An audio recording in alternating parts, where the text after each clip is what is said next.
कादो में लटा जते भौजी सुंदर शरीरिया ये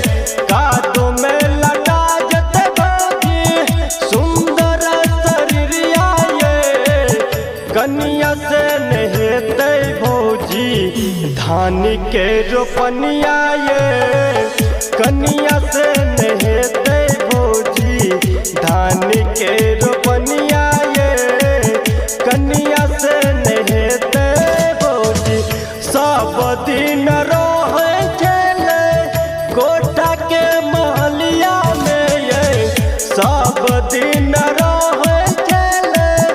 कोठा के महलिया में ये कन्या से नहेते भौजी धान के रोपनिया ये कन्या से नहेते भौजी धान के रोपनिया ये कन्या से नहेते भौजी। DJ good Madhubani DJ good Madhubani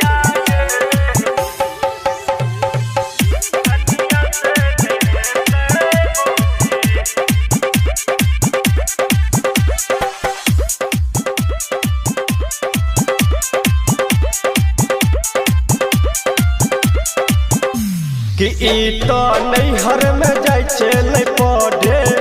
college ये भौजी कि एकरा नहीं छे खेती बाड़ी के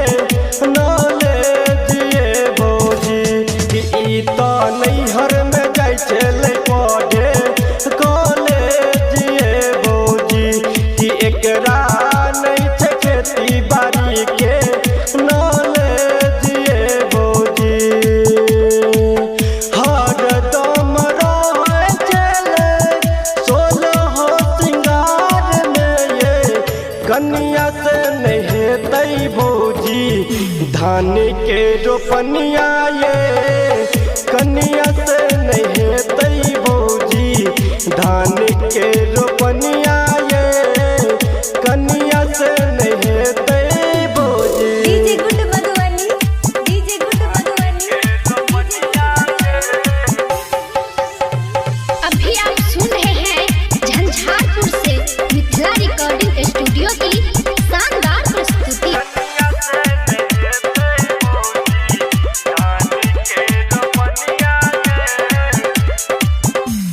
कन्या कैने कैने के कहे सब कहानी ये भौजी कि एकरा पापा के दह देला गेलै पानी में भौजी कन्या कैने कैने के कहे सब कहानी ये भौजी कि एकरा पापा के दह देला गेलै पानी में भौजी। राम बाबू मनोज के सुन लिया भौजी बतिया ये कन्या से नहेते भौजी धान के रोपनिया ये कन्या से नहेते भौजी धान के रोपनिया ये कन्या से